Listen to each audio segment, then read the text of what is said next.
dad had this thinking saying, he basically said, if our house is not broken and it's perfectly fine, why do you want to sleep in someone else's? I feel like you've had a bad experience with your mother-in-laws. That's the energy I'm getting from you. No, maybe.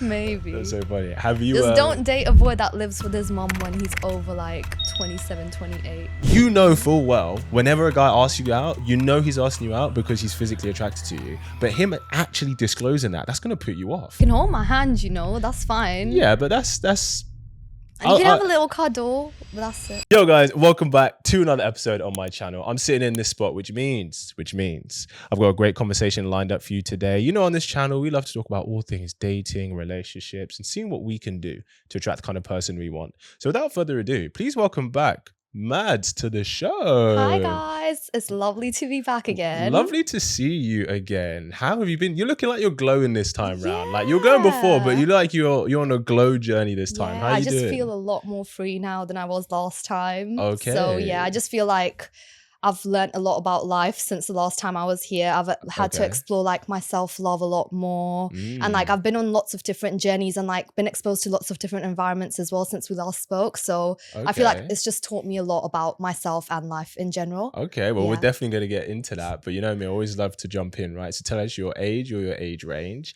And there's something a guy needs to know about you if he was going to take you on a date.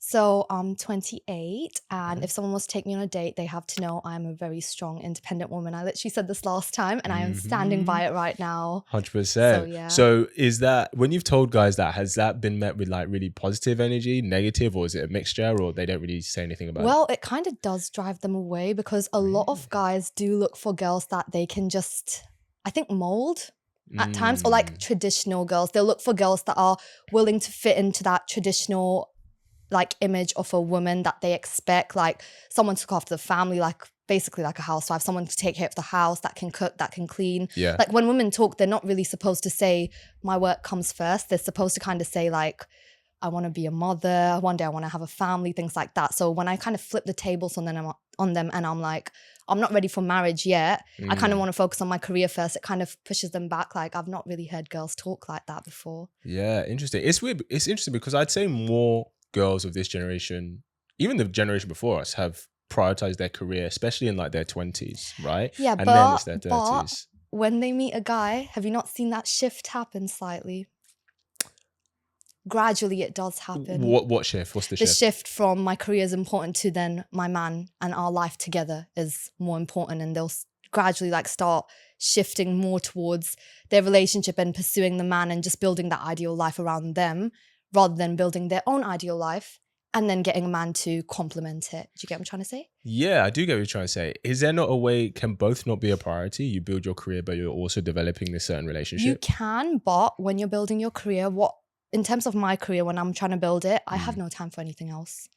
Friendships, love. No time for friendships? Not even my friends come with me to work. That's how it works now. So if you want to be my friend, you have to be able to come with me to work, help me at work. So it's a bit like I work hard and I play hard, but I'll do it within the same day. So it's like I'll bring my friends to work. We'll work as soon as everything is done.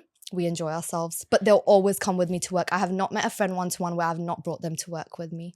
So I get that. I think that's awesome that you can bring your friends to work. But I would say that, can we not make time for people we want to? Like if you wanted to make time for someone, and maybe you're in a place where like, I just don't want to do that right now because I'm really enjoying the journey of my career, my work and how that's going, right? Completely fair.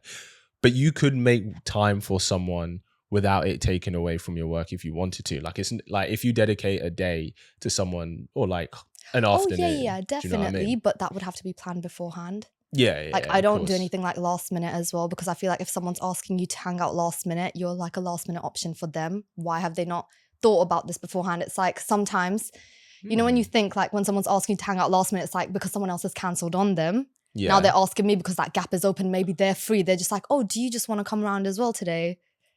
So that's how I see it. How do you differentiate between someone treating you as a backup plan, which is essentially what you just said, and someone being spontaneous? Well, as a backup plan would be like, we're not really talking every single day. Maybe we've spoken at the start of the week on a Monday. And then on the Friday, all of a sudden, when we haven't spoken throughout the whole week, that person is just like, oh, do you want to link up tonight or tomorrow? That would be like me being a last minute kind of addition to like their little plans. But if we're just doing spontaneous, it would be more like we've been talking throughout the week, Monday to Friday, even if it's like for like 20 minutes during the day, something like that. But at least once a day, we're sending messages back and forth. And then they're like, oh, by the way, like the conversation's flowing, and all of a sudden they just drop it in. Oh, by the way, I'm free tomorrow. Like, do you want to hang out?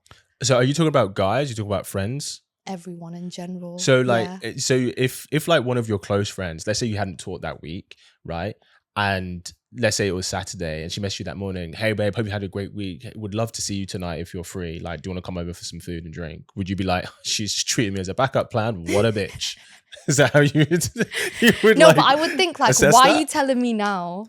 Like, why are you telling me on the day? Like, do you expect me to drop everything like and just be free? No, but she's not saying like drop everything. She's saying, hey, are you free? I would love to see you. If you're free, great. But if you're not, then it's okay too. My answer would be no. You have to pencil me in.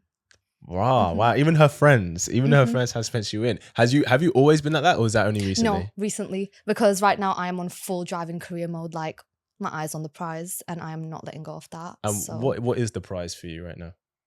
Recognition. Recognition of my work, recognition of my talent, and exposure to the right people to gain the right opportunities. And it slowly is heading that way. I can see it. So I just don't want to stop now. Yeah, I hear that. Yeah. And as things have progressed, because I think you were on maybe a few months ago, right? It was like maybe 3 or 4 months ago. Yeah. As things have progressed in that line of work for you, has there been more male attention your way, less attention? Like what's kind of happened? I don't even want to say that, a lot of male attention. A lot more than before? A lot. Like, okay, you look like you're not happy about it though. No, really? It's scary. Oh, it's scary. Yeah, it is a little bit. Because it's like, now that I put myself online so often, I'm so open as I am online. Yes. People feel like they know me. Like everyone feels like they know me up to a personal level without realizing what you put online is a filtered version of yourself. Yes. So when you see people in real life, that is not what I'm portraying out there. Out there, I have to portray a more like flamboyant like personality, something that everyone can grasp onto, something that everyone can feel comfortable with, like, oh, I trust her. Yeah. But now I feel like everyone feels like they just know me. So they'll get the wrong impression of me as well at the same time. Interesting. Yeah. So so if a guy has like seen you on socials and then meets you in real life, like what does he get wrong about you from your social media? He thinks I'm active and quite open to God knows what, but just basically easy. Active, that word, yeah, active. Wait, yeah. He thinks like you're just easy. Yeah. Why? Because I mean, you don't like post crazy no, but the fact online. that I'm putting myself online so openly and like everyone's kind of just seeing my personality, they just think like, oh, she's so friendly and like just so easily approachable, like overly friendly. Do you get what I'm trying to say? And the line between friendly and flirty can be blurred at times. Yeah. I think that's what they see it as, because obviously when I meet people, for me, I'm always networking, and I know I have to put my professional self forward towards everyone I meet, because at the end of the day, I'm representing myself as a personal brand as well. Yes. So every time I'm friendly to anyone, they might not be used to that level of friendliness and they can take it as flirtiness. And I feel like that's when I can see sometimes guys have like a glisten in their eyes when they talk to me, and then it just scares me off. It's like, I'm not trying to interact with you guys in that way. I'm just trying to be a nice person, so no one can say anything bad about me. I completely get that. And yeah, it's actually, a lot of guys have this issue as well, where they're just being friendly, but then a guy will think, oh, maybe like there could be something here. Yeah. But and then they get angry when you tell them otherwise. So I would say if they get angry, then that's that's on them, right? Yeah. That's a reflection of them. But if a guy, sees your friendly persona and you are friendly and you are a nice girl, and he does take an interest in you, is that so bad? Not really, but I would rather him take an interest in me as a friend. As a friend? Yeah, because that doesn't make sense. Because I feel like the base of every good relationship is friendship. Yeah. Sure. What do you mean sure? It is. I agree, but like, it's not the core base, but one of the bases. I agree. Yeah, is friendship. Sure. So for me, that is what I see as my core base in a relationship. So if I need to first develop that, and then it needs to blossom into something else. So what I would say is, I don't disagree with you. I do agree with you in that sense. But any guy who takes an interest in you, he's not looking at you because like, wow, I really want her to be my friend. He's not. Like, if you think he is, then you don't. Even women don't look at guys and be like, wow, he's so attractive, I really want him to be my friend. I do. You think about? Yeah. Okay, maybe women do. Guys don't do that though. Okay. Like, if he only wanted you to be his friend, he wouldn't try and like pursue you. Yeah, but he can still pursue me from, I don't know. Well, when they pursue you, sometimes, they can be a bit fast tracked with it. Like they can move a bit too fast. Like they'll start with the physical touch and all of that. I think that's why I steer clear of. Okay, so is it maybe that they just move a bit too fast and you're comfortable with, as opposed to... Yeah. So fair enough, like you're throwing compliments, this and that, and like you're getting along, you're getting to know like if you can connect or like click with someone, if you guys like gel well together, Yes. your interests are the same, or like if you can see like I can hold a proper conversation with this person. But then after that stage goes past, they start getting into the physical touch aspect, and I think that's when I push back, because for me that only kind of has to happen if I see a relationship forming. Do you get what I'm trying to say? Yeah. I get that. I guess what I'm saying is completely fair if everybody has their different paces, right? And maybe your pace is different to maybe Yeah. guys, right? And of course, truth is guys would sleep with a girl on the first But then date the if she was question open to it. is, should the guy respect my pace or shall I respect his? If his is faster than mine and mine is slow. No, because you both have to consent. So like ultimately, if you're not comfortable doing something, then you're not comfortable doing it, and that shouldn't happen. And then it's up to him if he can either interpret that as, okay, she's just moving at a slower pace. Is this something that is in alignment with how I move? Or he might interpret it as, oh, maybe she's not interested because she's not reciprocating any physical interest to any degree. So maybe she's not interested, and maybe I should just like cut my losses, right? Sometimes that's what guys think, depending. So 100% like definitely should be at your pace. You shouldn't do anything you're not comfortable with, because guys are slower in other areas that obviously women would have to wait. Usually the commitment and serious investment, all of that stuff, right? So 100% he should, if you're not comfortable doing it, at whether that's 2 weeks in, 2 months in, or whatever, then you shouldn't. Absolutely. But I guess, is there for you then, would you say that you have to be friends for like a certain period of time before you would even be open to like going on a proper date with the guy? Yes, but we can still meet as friends out, which still kind of classifies as a date. It just... Does it? Well, what is a proper date, Kit? I'd say like one-on-one time with someone you're romantically interested in. Okay, so I can go out with my friends one-on-one. Are you romantically interested in him? Well, if there's a connection there could be like little crushes that we have on each other. That's still a date. But Well, so there is then. Yeah, well... I'd say that's a date, yeah. Yeah. Yeah. But I guess when you say... But then it's little things like at the end of the date when he's asking me, can you come back to mine? Yeah. And I'm saying no, and then he's acting some type of way because I've said no, and he's thinking like, why? Like, I barely see you. Why are you not coming back? That's when I have the issue. Yeah, that's okay. But then I guess it's how... If you so when a guy says, oh, can I come back? And you're like, no. And he's like, why? What do you say? My room is messy. Oh. I'm not even lying to you. This is literally what I say. But why do you just say, oh, I'm just not comfortable doing that yet? Because I've said that before and they don't like to hear it. So Sure, you have to kind of sugarcoat it in the start. And then maybe later on, when you do allow them to come over, that's when you spill it to them. That time that I said my room was messy, it's because I wasn't comfortable, but now I am. But you're saying it in such a setting at this point, they're going to be calm. I get that. Maybe because I think it's like we don't want to lie, but obviously I understand you want to try and sugarcoat it. Yeah. So because I think sometimes, and guys can get this wrong, they can think, because men and women invest differently, right? Like men invest with their emotional time, their non-sexual time, and women invest with their sexual time. So guys will be like, okay, well, if she doesn't want to have any level of, and I don't mean if necessarily all the way sex, but it's like if she doesn't even want to like kiss or make any physical touch, maybe she's just not interested, right?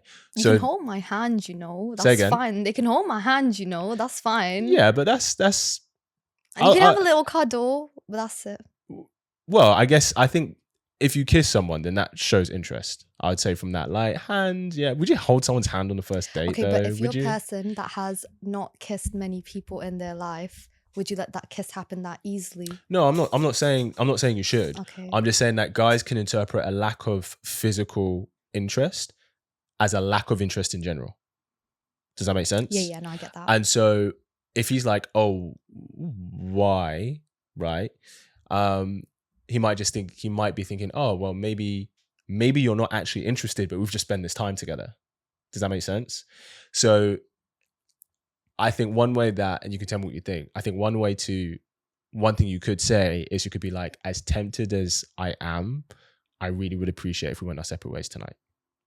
So what you're doing is you're still expressing interest to him. You're like, hey, I like you because I'm tempted, right? So he's like, oh, okay, cool. Like she's tempted by me. She's interested, but she just doesn't want to tonight. Yeah, I was like very straightforward with the guy once. I kind of said to him, I want to take things slow and I want to do things right, which is why I don't want to go over to his and I don't want him to come over straight away. Yeah. Like I just want to take our time and make sure like everything is right before we take that step. Yeah. And he just did not respond well to that. Oh yeah, that's a reflection on him then. Like there's nothing so I clear on have that for tried sure. that route before. I have definitely. Yeah, of course. But I guess it had depends a on negative impact and then it made me not want to do it again, kind of thing. Yeah, I guess to be fair, a factor might be what his intentions are. So if he's like, oh, this is someone, it's just gonna be like a one night thing or whatever it is. And if he had that expectation, which he shouldn't, that would then make sense if he's like, yo, what the fuck? Like, why? But if a guy's actually open to getting to know you and to, doing it properly per se, I don't expect, especially on the first date, I don't expect him to have a problem with that. Yeah. I don't know. Have most guys had a really big issue with that, or has it just been a few particular guys? Well, usually, like, I do talk to them about things like this because it's brought up on first dates, and sometimes it's just pushed them away up to a point where the second date has just not happened because of what I've said. What do you say? As in, like, I tell them like I work a bit slow. Like my pace is a little bit slow. Like I like to take my time with things. I just want to make sure everything is right before I proceed to the next stage. But it doesn't mean I'm not interested in them. I do want to know them, but I might not work at the rate that they're used to girls working at. And it's just kind of pushed them away. Then you can just see like the conversation starts fizzling out. They don't give me as much time as they used to before. And then I say like, I want to meet you again. And it will just be like, oh, I'll have to see. I'll see when I'm free. Yeah. Like that. I think it's one of those things, isn't it, where it's kind of like saying, oh, I don't sleep with a guy until like the second month. Even if that's true, you don't need to disclose that. You can allow a bit of mystery. Because I think part of, just being completely frank, part of the pursuit for guys is like, oh, okay, I don't know when it's going to happen. Okay. Do you know what I mean? Mm-hmm. But if he's like, okay, I know for a fact, no matter how much we talk or spend time together, we're not going to have that for the next 7 weeks, that can be very demotivating. And it sounds really bad because it's like, oh, you're not just interested in me for sex, right? But the physical attraction is the pursuit. So keeping it more of a mystery, right? He can still be motivated to pursue and you're building that connection and then it happens. Does that make sense? No, I get that. And I know it kind of seems a bit like playing the game, but it's any guy who takes an interest in you is because he's physically attracted to you. Right? That's like the first point. That's the first point. Now, of course, you want to be like, okay, you like that, but you also want the other aspect. Yeah. And I get you're saying to him, hey, just so you know, this has to be there first before this. Completely get that. But I think it works in your favor being more elusive and without actually disclosing. Because you don't need to. You can just show through your actions. Because the thing is as well, guys have experienced this more than enough times where a girl will say, oh, I'm not this type of girl, but then she'll sleep with you on the first date. So you saying anything, right? And even though you're being truthful or maybe your actions reflect that, guys have had enough experience that they're like, it goes in one ear, comes out the other. Okay. So let your actions reflect that. You don't need to say it. Because it's kind of like if a guy asks you out, right? The reason any guy asks you out is he'd be like, if he's going to be completely transparent, it would be, hey, I'm asking you out because I'm hoping at some point we'll sleep together. Wow. Now, for you as a girl, you're like, you know full well, whenever a guy asks you out, you know he's asking you out because he's physically attracted to you. But him actually disclosing that, that's going to put you off. Yeah. Do you see what I'm saying? So there's some things that can be left unsaid because when it's said, it makes not you, but the situation unattractive. Okay. Do you see what I'm saying? Yeah. So yeah, maybe you could try that. I don't know. What's one thing you would ask these guys that you've had this experience with? Well, what was one thing that I'd ask them? Yeah. What's the longest that they've basically waited to, they've invested in a girl before they slept with her? What's actually the longest, like, period? So I can know, are they capable of doing it with Okay. me if that were to happen? Okay, so if their longest was shorter than what you were willing to do. Give me a number that you think is short. No, I said shorter. I didn't say short. Because I don't really have a number like that, which is long or short. I'll just have to go on their answers. Like, usually if I do ask someone, they'll be like, oh, within 2 dates, 3 dates. And I'm Okay. just like, So yeah, so let's say within 2-3 dates, and for you, that's way too quick. Would that put you off how him? much can you know someone in 3 dates? How long is a date? Oh, anywhere between Half a day max? Unless they sleep over, but we're not letting that happen. So half a day max? Maybe. Exactly. Yeah. So 4 times half a day, that's like, now Madz, do your math. Can't do 4 it. or 5 hours in an actual day that you're awake and you do that? And it's only like 4 dates, so that's not even 24 hours.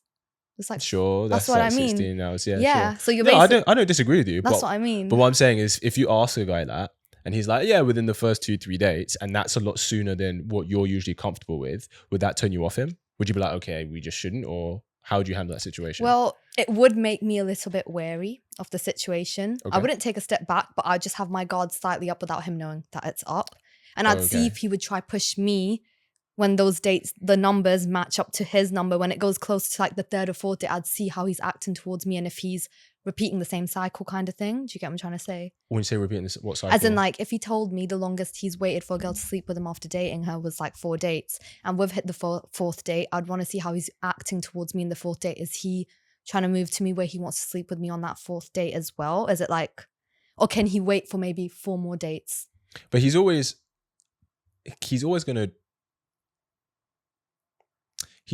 going to be suggestive of that. Yeah, you can be suggestive, but when I kind of steer it left or shut it down or don't really give you the reaction that you want, it should kind of just be like, okay, calm. I get that. I don't actually disagree with you. So then I would ask you, if, for example, let's say 3rd day he tried it and you're like, nah, this isn't, I take my time with this. He'd be like, cool. Would you then, if he was like, okay, cool, I'm not going to try and initiate anything, I'll leave it to you when you're ready. Would you then try and initiate when you're ready? Yeah. You 100%. would? He would see it. Yeah, he would see it 100%. How would he see it? Like, he would just see it like, there'd be more closeness in me and him. But would you initiate though? Well, I would not initiate, but I would push towards that. Initiate. I would suggest it and push it towards that direction. So the door's basically open. He just needs to enter. How would he know? It would be obvious. It would, because I wouldn't be acting like that beforehand. So the reason I'm asking is because a lot of time women can communicate very indirectly and guys don't pick up on it because sometimes guys aren't as in tune, right? They don't always pick up on these signals. So, especially because guys, they communicate very directly in comparison a lot of the time. Not all, but a lot of the time. So for him, it's like, okay, if a guy asks a girl out, right, like a colleague or something, and she says, no, she's not interested, but then she becomes interested, she now has to ask him out because she's already said no, right? Yeah. So she has to directly make it very clear, like initiate them going out. Oh, yeah, I would. I would ask him, yeah. Oh, okay. You'd be like, hey, do you want to come back to mine? No. What do you mean? Not come back. Yeah, let's go out. I'll take you to a content booking with me. Like that. That is not, that's you initiated. What? That's just you saying, let's go on a date. No, that's like, and then on the actual content booking, you would notice like, instead of sitting across him, there'd be a point where I'd go sit next to him on the sofa. Things like I've not done before. I think he would notice those little switches that I'm making. Sure. Yeah. That could mean you're getting closer, but that doesn't mean you want to do X. Yeah, but then he could also initiate the physical touch when I'm closer to him. Nah. And if I'm not stepping back at it, it means it's fine. I think that's a risky. Guys, don't do that. It's too risky. But the reason I say that is because, especially with the awareness of like sexual harassment, safety for women, etc., I just think blanket. If a girl says no, just take it as a no until she shows you otherwise. She crosses that boundary, not you. Because if you try again and she's not ready and you get it wrong, now you're entering a different territory. You're entering harassment territory. You're entering trying to pressure her. You're entering that kind of realm, right? And especially as a guy, you don't want to enter that space. So I think now, this means that as a woman, you need to make that move. Right? And you're a strong, independent woman. So you ain't got, why you fretting? You've got no problem making the move. No. So you wouldn't ask a guy back to yours to, I mean, that's so indirect. That's so easy. You wouldn't do that. No. What? No. Because I don't know. I feel like that just gives off the wrong impression of me. No, I'm talking about when you're ready. Yeah, but even then, I don't know. I would not. Well, no, not mine. Like, it would be Really? something like, oh, let's book a date to Oxford or Cambridge, and then we all basically stay in the same accommodation, something like that, but not back to mine. Your home is like your safe space. He's only allowed to see that when he's fully committed. Like, in my home, I'm in fluffy PJs, my hair is up, like, I'm not this, I'm fully myself and comfortable, and I would never let a guy see me in that comfort level unless I know he's fully ready to commit to me. So until you're in a relationship with a guy, which could be 4 months down the line, you wouldn't let him come to your house? No, like, he can meet me, like, we can go out, we can go to excursions out in the UK, stay out like that. You're still not the way you are at home when you're out and staying, do you get me? Staying in other buildings out, like accommodation, hotels, stuff like that. Yeah. But not into my space, because the way you are in your own space is completely different to the way you are everywhere else, if you actually think about it. Well, it's still you though, isn't it? Yeah, but still, like, you're just more relaxed. Yeah, but it's, I don't know. Unless is this a facade? Is that what you're saying? No, it's not a facade. You stop it. I'm just asking the questions. I'm just asking the questions. No, but there's just a part of me that's like, when I'm fully comfortable, I'm not completely different, but I'm just a different. The ogre comes out. Like, no. Okay. I just came to. Hey, listen. When I let my guard down, it just. No. I mean, I guess it's funny because a lot of guys will think, "Oh, does she not want me to see her like without all of this?" No, you'd see me without makeup and stuff, but in my room and in my house, sure. I don't know, like, your home is your safe space. I mean, this is my home. You guys are here. No, but for me, like, even like your bedroom, he'd want to come into the bedroom, then that is my safe space. I will not let just anyone go into my bedroom like that. Yeah, I get that. Little things like that. He can come home, but he can't come into my bedroom. Would you go to his house? Yeah, but not into his bedroom. Okay. Just to chill with him. Maybe watch TV, chat, eat. So I guess takeaway, obviously like that just means you just wouldn't stay over until you were ready. Yeah. Mm-hmm. Exactly. That makes sense. Just not in the bedrooms, because that's where we sleep. That's where we're completely ourselves, carefree. And I don't want just anyone. Can you not be that in general though? Don't you want to just be carefree with this person when you spend time with them, whether that's inside the home or outside the home?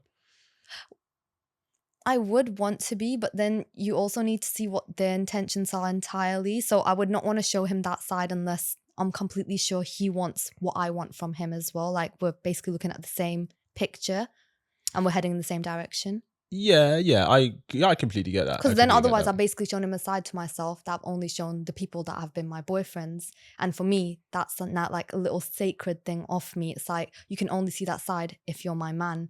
So that's why that's leverage for you to now be my man, because there's a side of me that not everyone gets to see. Of course. And I think that's an attractive quality for sure, right? Completely get that. Like, that, you don't share yourself like that with anyone. It's got to be a particular kind of guy, person, quality person. Completely get that. I guess the reason I'm asking is because, do you believe that you can build the emotional connection with the physical connection, or for you, does it have to be all emotional first, and then once that emotional secures there, because that's what the commitment is, right? Yeah. Like, you spend all the time has been dedicated to the emotional connection, and then you're saying once we're in a relationship, then the physical can start.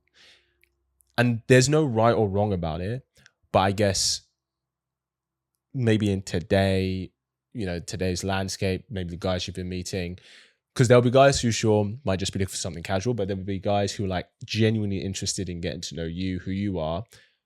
Would you be open to developing the physical with the emotional, or is that something that's completely off the table for you?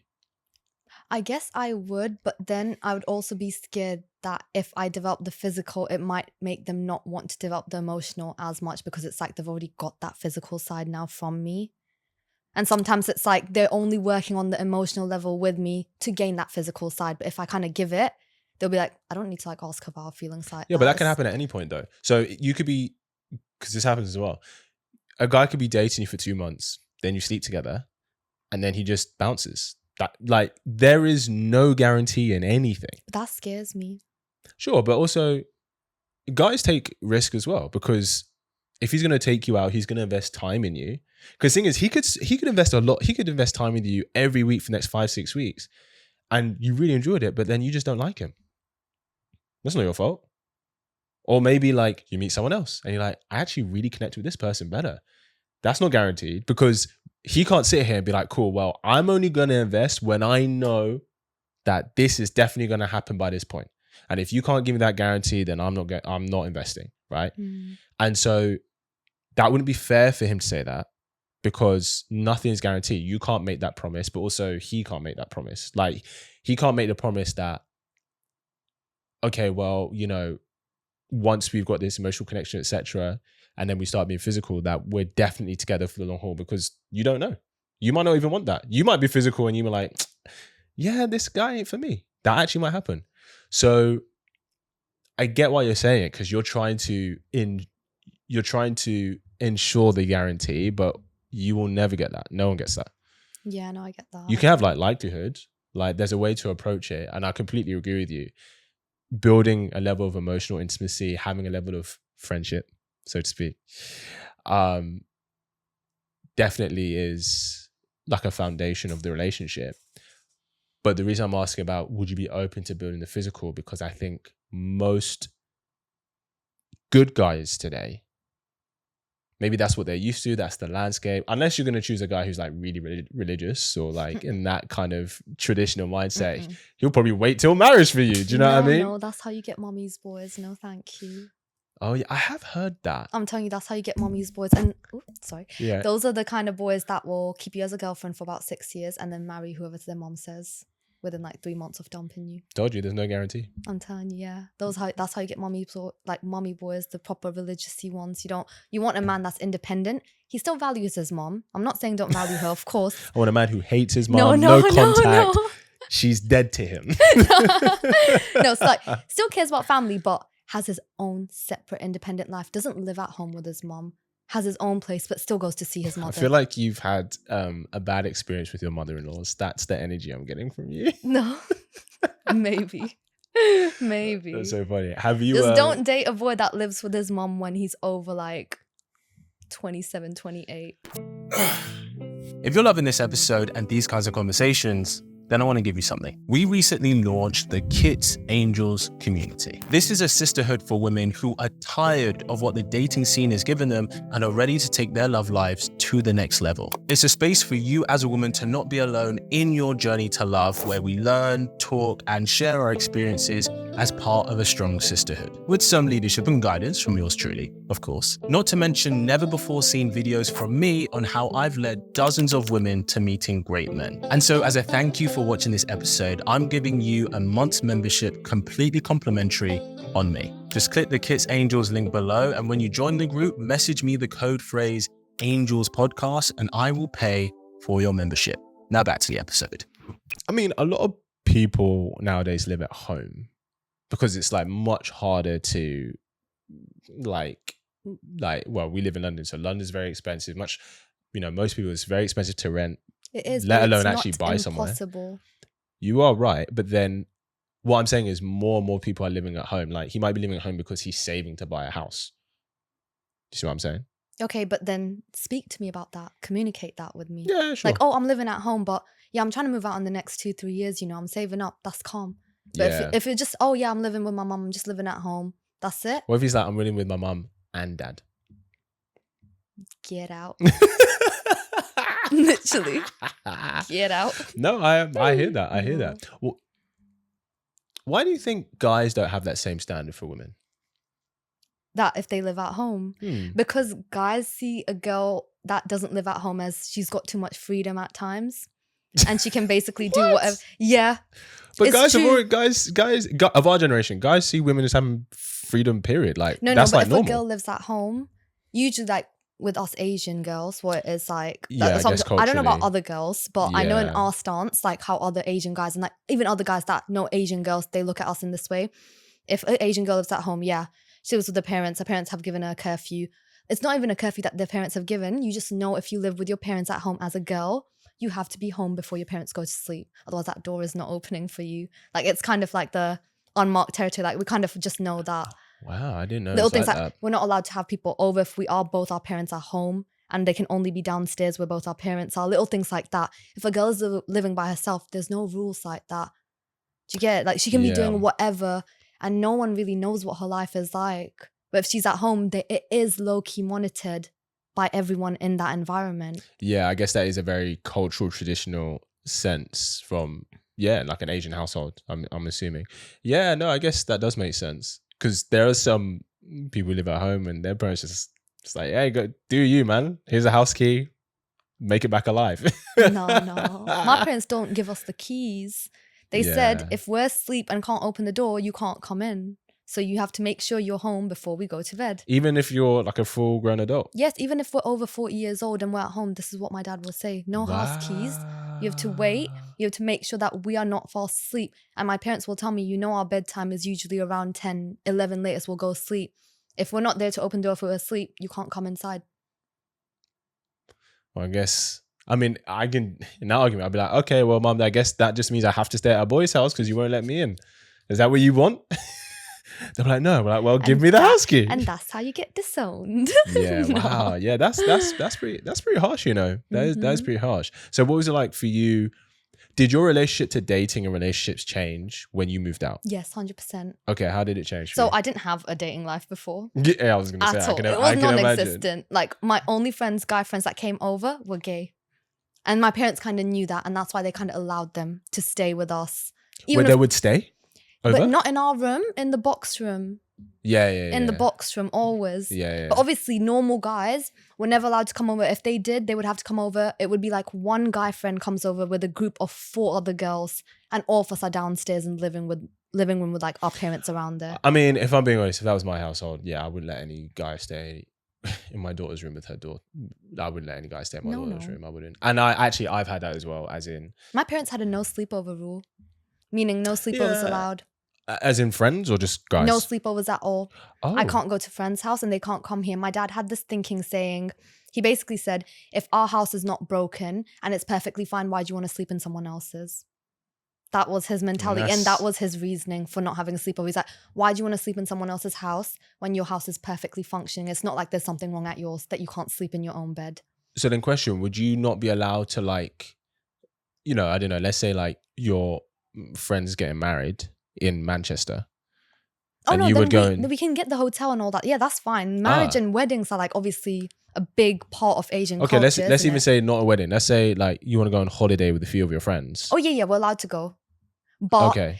They can't, if there's guys, my dad wants to know exactly which hotel rooms, who's staying at, who I'm sharing with. If the guy's staying in his own room, if he's not, I'm not allowed to go. And he wants to see, like, even, wow. I remember once I actually went with like a mixed group. It was only 2 guys and there was like loads of girls. I was staying with my best friend that my dad knew for about 6 years. He even knew the parents. He basically FaceTimed me as soon as I got there. And every night he would FaceTime me with my mom on the phone. I'd be like, oh, who you with? And I'd have to like show her. And just me and her in bed, literally about to go sleep. So he knew it was just us 2.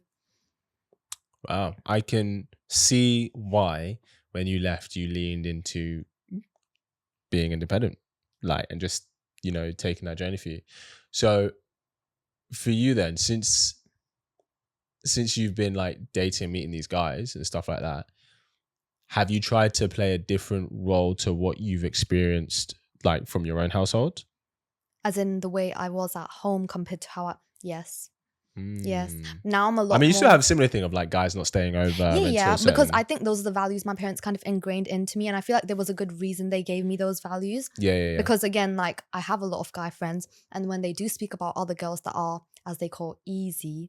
I'm not saying any girl is easy, but this is their definition of it. Yeah. When they speak about other girls being easy, this and that, the things they say, I know I can never put myself in that bracket because I was raised differently, yes, to understand different things, to understand how things can be misinterpreted if you put yourself in a certain environment, things like that. So I think I'm very wary about that. Yeah, of course. Have you ever like paid for a guy on a date? Oh yeah, but through content. Oh my gosh, I've got a story for Go you. for it. So Tell it to us. Tell basically, it to us. I was dating this guy and I think I took him on like 2 dates and it was like through content. And he helped me record the footage and all that. And like I usually do most of the work myself. All I made him do is like pull some cheese on the side from the toasty and stuff like that and just hold the Okay. burger and wiggle it. Yes. And I was like, whatever. Third date comes around and I was like, oh, why don't you take us out this time? This guy then turns around to me and he goes, oh, Madz, like, why would I take you out? If I take you out, we're going to have to pay. When you book something, we don't have to pay. It would make no sense for me to actually take you out. And then I stopped seeing him. I didn't reply to that message. I completely aired him. And since then, I've never seen him again. Why? Because he knew when I'm taking him out, we're not paying. And he thought if he takes me out, he would have to pay. And he was like, that doesn't make sense. He's like, why would I take you out when we go through your bookings, we're basically getting it for free? And then That makes sense though. No, but it's not free. It's manual labor. It's my manual labor. Okay, so I guess it's... For him, it's free. The plus ones always enjoy it. Everyone needs to know this. If you're a content creator, that's true. the plus ones are living the best life ever. That is true. While It's we still are work. working our blood, sweat, and tears away trying to get the most aesthetic content. It's true. All they have to do is wiggle some food, give a little, that's it. No, that is true. So I guess in a sense is you don't have to financially pay, but you are still working. You do work. There's an element of work to getting the complimentary stuff, right? Like it comes for free, but it doesn't come for free. And I feel like you do understand that as well up to a certain level. Yeah, of course. You're right. Yeah, plus ones enjoy it, and for sure. But I guess because when you're in a relationship, you're a team, right? So like, for example, like in previous relationships, like, yeah, if I could book somewhere and I just have to get content, but we get the whole evening free, I'd be like, cool. Like, I would just do that because it's like, there's no point us paying for it when I can basically get it complimentary for 10 minutes But how do you do your content, Kit? Do you know how I do my content? I don't. 7 days I take planning one collab. I create 3 different shot lists. One shot list is for camera angles. One shot list is for voiceovers. One shot list is for actual like aesthetics and what the vibe and the theme I'm trying to create.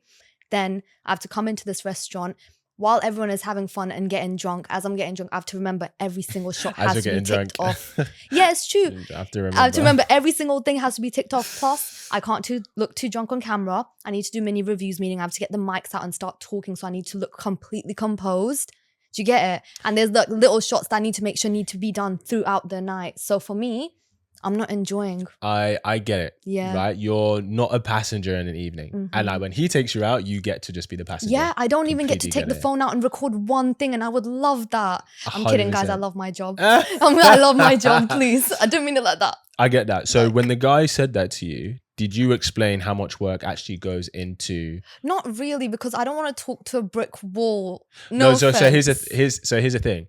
If he doesn't understand, you can't blame him for it because he thinks he doesn't understand, but right? He's been on 2 dates where he's physically seen me do this, and on the second date he's even said, Madz, you work so hard, you work harder than most content creators I've been with. And I told him, yeah, because I really want to provide quality over everything. I put my all into. So he's seen me work hard. So then why is he asking me? Because maybe he doesn't know to the extent. So for example, when I've had like a collab booking for like a restaurant or somewhere nice, right?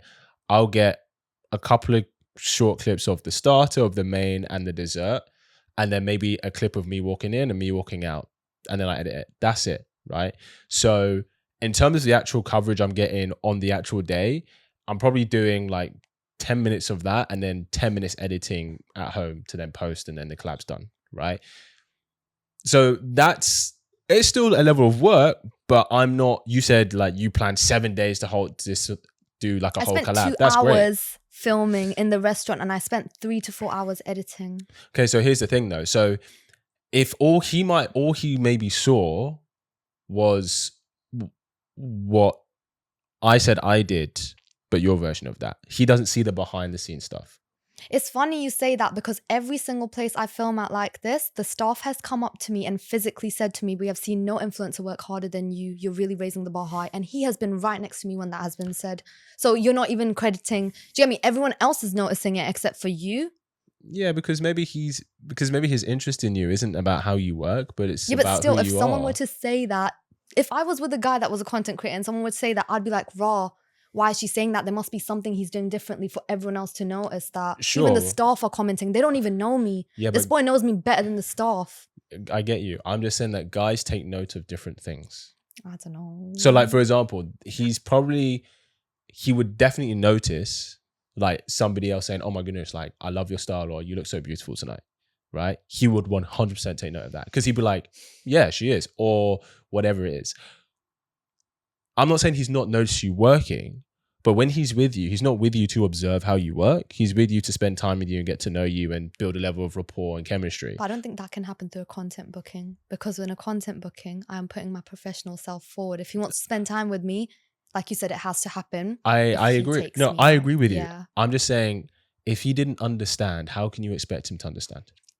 Because he didn't understand. Because if he knew that you took 7 days to plan one collab and you'd shoot for 2 hours or whatever. But don't you think it's cheeky for someone to say to you after you've taken them out to eat for free twice, if I took you out, I'd be paying? It makes no sense.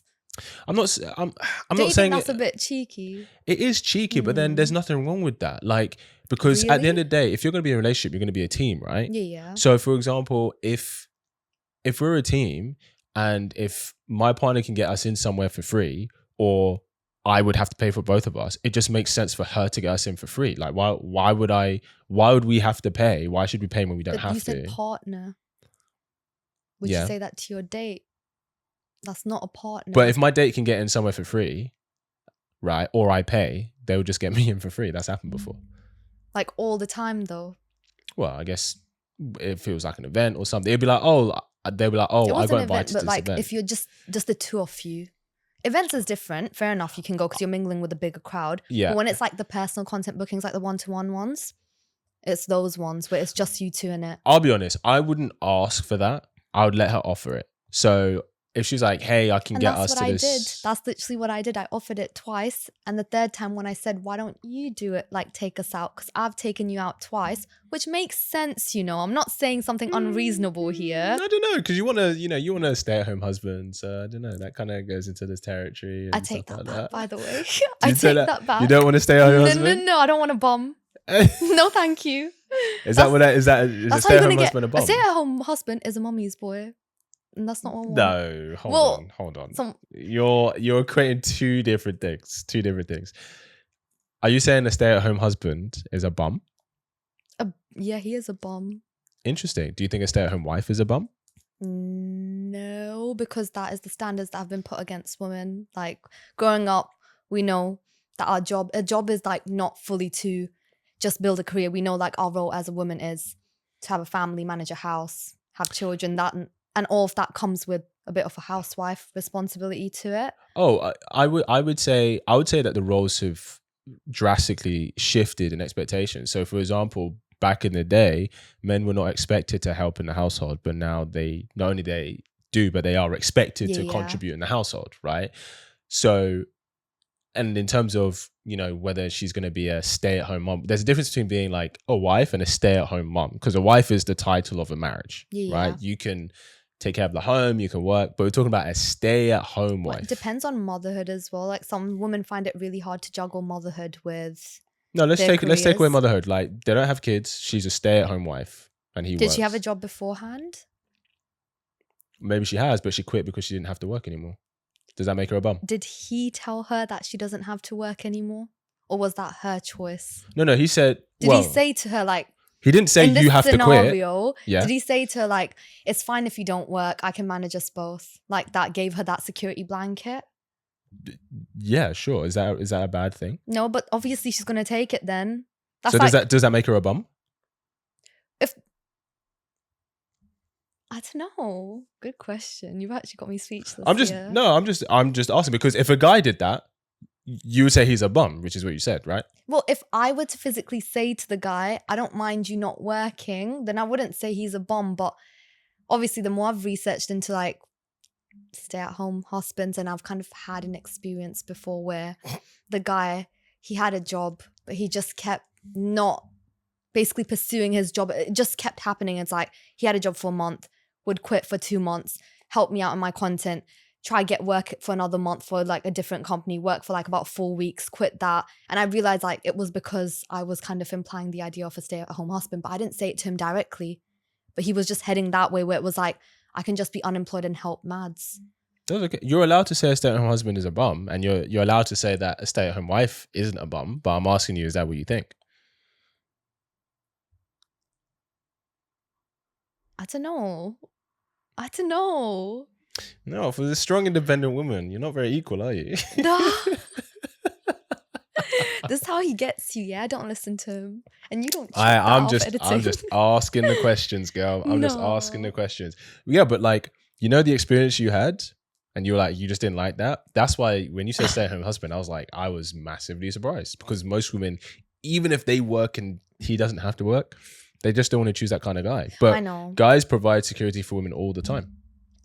True. Maybe all these stay-at-home mums, maybe they're all bums. All these stay-at-home wives, they're all bums. You're all just bums and just lazy.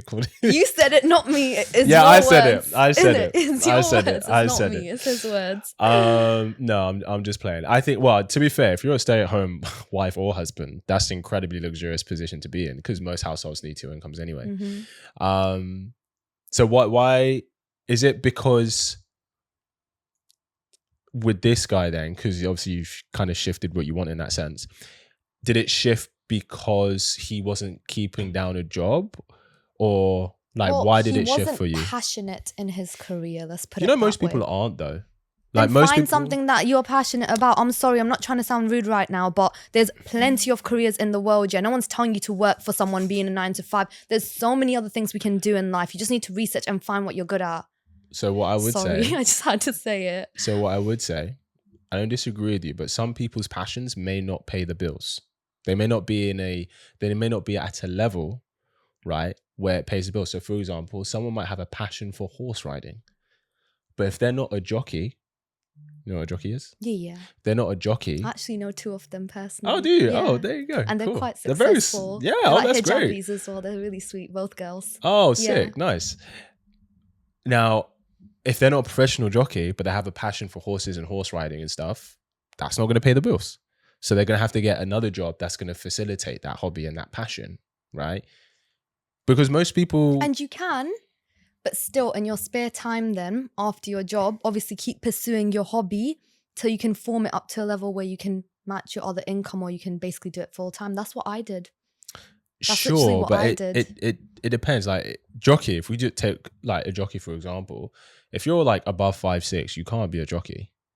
You can't. Okay, then you need to have more realistic expectations of your dreams as well. No, but here's the thing. I'm saying, like you said, someone who wants passion. And what I'm saying, somebody can have passion, but their passion does not facilitate them being financially secure. So they have a different job, right? They have a job to do that, right? Which is why if someone could be a stay-at-home husband or wife, a lot of them would take it. Because most people aren't passionate about their jobs, and that's fine.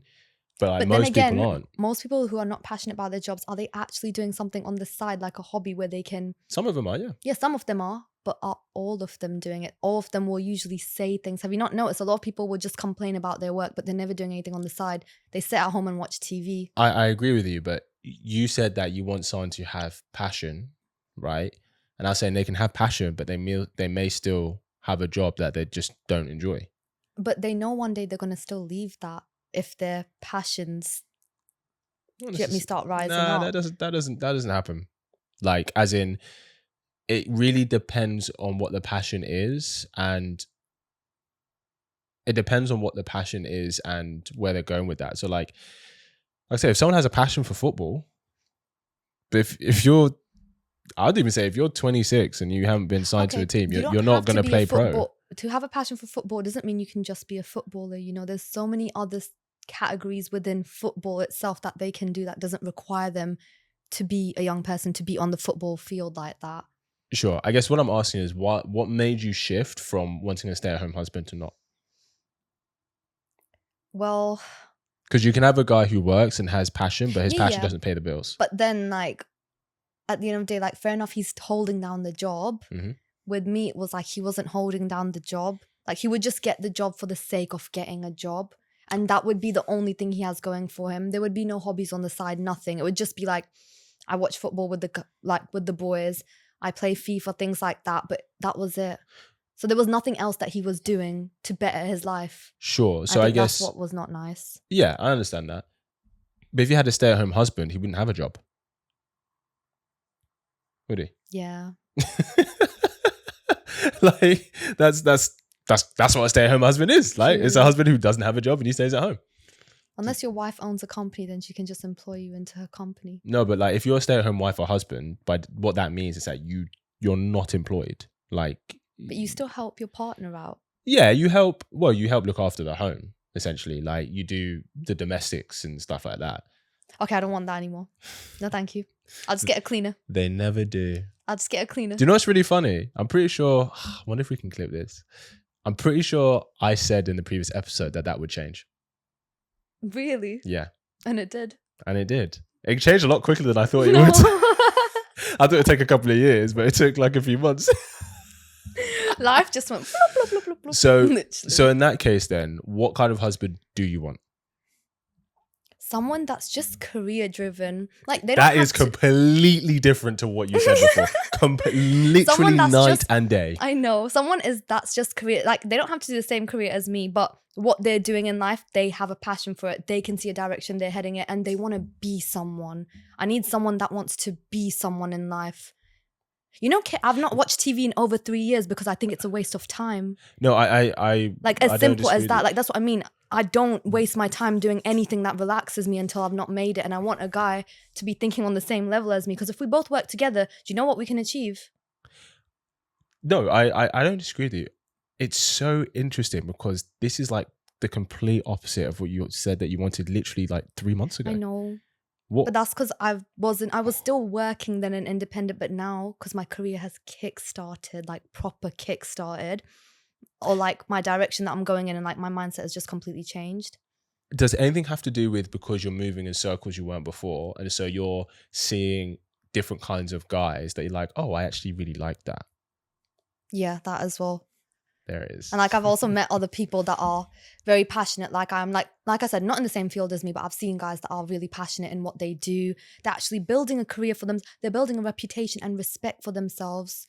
Like you want to keep yourself at a status where someone respects you as like you create that status for yourself where you get that respect. I want that for myself individually and my partner individually. We both have status when we walk into a room and we have worked so hard to create that. That's why we have it. Do you get me? I completely get you. I mean, this is what most women want. But it was just, I'm just surprised. Try come at the hate comments now. No, seriously, you guys. Come, No hate. No, seriously. Be real and be honest. Like girls would be like, yeah, that's what they want. I think it's just, so what changed then for you was exposure. Yes. What happens was you got exposed and you've been getting exposed to higher level status guys and you're like, wow, that's super attractive. I want that. And that's what's changed. Because it's like, oh my gosh, other people think like I do. I was like, I Yeah, did but not. you No, already because knew I that, was not, like you said, I was not around anyone that would ever think like I do. They would just be like, oh, after work, I just chill, watch TV. And I would literally just lose interest. I was like, you guys are wasting your time watching.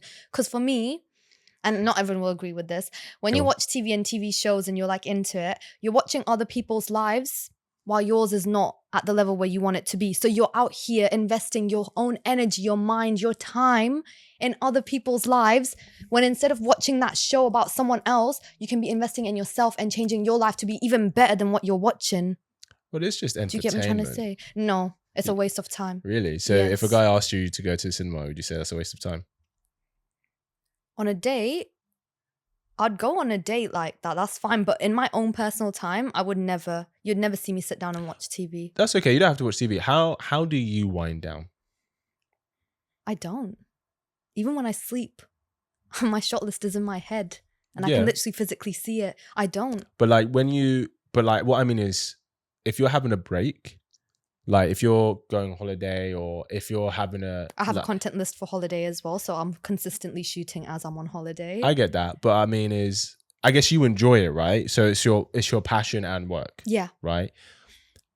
But when you're having time for yourself, right? Like your self-care, because a lot of us, well, I agree, a lot of us should all have a level of self-care, right? To like wind down, whether that's reading something or whether that is researching something or whatever. I do read like self-help books and all of like the self-guide books, like Better My Thinking. Yes. I listen to like a couple podcasts that can like this podcast help me with like success, like teach my mind how to like rewire my mind to like think in like a successful way and like a positive way. I think about like manifestations, things like that. So I'm always doing things to make myself learn and grow and like become a better person as a whole. So yeah, 100%. I do stuff like that, but it's always to better me up. It's not to just sit down and just watch something for the sake of watching. It's like, no, I always want to get knowledge in my brain. Like I always want to put the best version of myself out there. And like, I know not everyone is perfect, but I want to try my best to be the best version of myself that I can. So yeah, that's what I do. I literally. I guess what I should ask is, what do you do for fun outside of creating content? Like, what do you do? What's something that you do that is fun for you? Weirdly enough, it was content, and then I turned it into a career. Okay. Do you have anything else? Is that the only thing you do for fun for yourself? What did you do before that? I used to do content on the side and used to work a job and complain about the job. No, but what I mean is, what did you do for fun before you started creating content? I used to go out with my friends and just like spend time with them, like go out to events and stuff like that. And then I learned I can just put events into my content. And now I go out to events, shoot the content, and the last half an hour of the event is when I have fun. So the entire event I'll be working, but the last half an hour, everything is done. I can sit back and I can actually enjoy the event for what it is. I completely get that. You're saying that you don't have anything that you do for fun outside of content. Okay. I told She's you, an influencer through and through. I'm a very work-driven person. When I say it, I'm not even just saying no, it. but I meant even before. I know you do that now, but Yeah. that's what I was asking before. Oh, no. Because before I used to do content and then I just used to see it as like, oh, I'm doing this, but everyone else is like getting somewhere in life. Like, why am I just doing this? Like, where is it bringing me? I was like, Madhu, do this up to a level where you can actually start monetizing it. And then, like I said, I just turned my hobby into a career. Yeah, that's why I feel like it's possible for everyone. Like, not even creative wise, whatever you do, there's always a route. If you research enough, there is always a route to turn your hobby into paid work. I don't disagree, but it may not look how people would like it to look. Yeah, that is true That's as well. what I mean. But then it's like, do you want it enough? Well, it depends, because if someone has a passion to play football, but the only way they can make money is being a coach, they have a passion for football, but it's a different avenue for them to do that. And they may be like, oh, actually, I love playing, but I don't want to be a coach, even though I can get paid to be a coach. But then you can still play your own matches as a coach, you know? Like, there are certain matches, because I do know a couple coaches. It won't pay for your bills, though. It won't pay for your bills. I know, but then that can be your hobby, and then the bills will be you coaching. So that will be your job, but you're still somewhat doing what you love through your work. Well, I mean, the coach part would be not the passion part. Yeah. The passion would be playing the football. What I'm saying is, it's funny because I'm saying this and I resonate with you in terms of like what I do, I'm passionate about, etc. All of this stuff, 100%. But I also think we have to be honest and have a realism that for a lot of people, depending on what their hobby is, because there are certain things you can only make money off either within a season of your life or with the right setup, etc., right? By right height. Like if you're a basketball, listen, if you're 5'6", you want to be a basketball player, I'm sorry, that's not happening for you, right? If you're 5'6", you want to be a jockey, I'm sorry, it's not happening for you. So it depends on what your hobby is. Yes, stuff like content creation, whatever, and you know that there are ways where you can of course monetize that and you can do that. But it just depends on the hobby. What I'm saying is not every hobby is created equal. Not every passion is created equal, is what I'm saying. Yeah. In that sense. Last thing, and then we'll wrap up. What the guys that you've kind of been meeting and dating, right, recently, what's one thing about them that you like now that before you never took notice of? How gentlemanly they are. Like, they open the chair for me. They're like, I never got this before. I never got You're like this. you're like, I'm this successful, independent, used to want to stay at home husband, but now I'm looking for like the most traditional guy. But you're like the most untraditional woman. Of course. No. But like, I think it's like chivalry. That's what it is. Why though?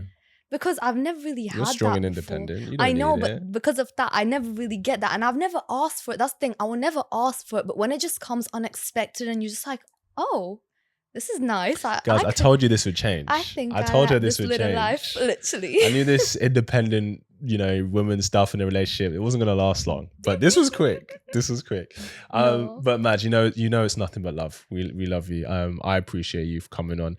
If people want to find you and your awesome content, where can they find you? You guys can find me on my Instagram and my TikTok, x__Madz. I post daily, guys, so it's a bit long to keep up with, but if you want to follow me, do follow me. And I do amazing beauty content, and I also host lives on TikTok for beauty about twice a month. So if you guys want to tune into that, I put all the details on my Instagram and my TikTok, so definitely tune in, because I'm telling you, I'm a sick MUA and I can teach you guys a lot. Believe your source, man. There you go. Well, thanks for coming on, sharing your energy with us again. Thank you. Right, we appreciate you. Thank you. For having me. Guys, go give her a follow, give her a like, check out her stuff. As you heard it here first, she puts a lot of work into her content. So go check it out for me to see, is it worth following? No, of course it is. And I will be critiquing each and every one of you that hate on me. So yeah. Comes with the game, baby. Comes with the game. But thanks for tuning in, guys. And I'll see you in the next episode.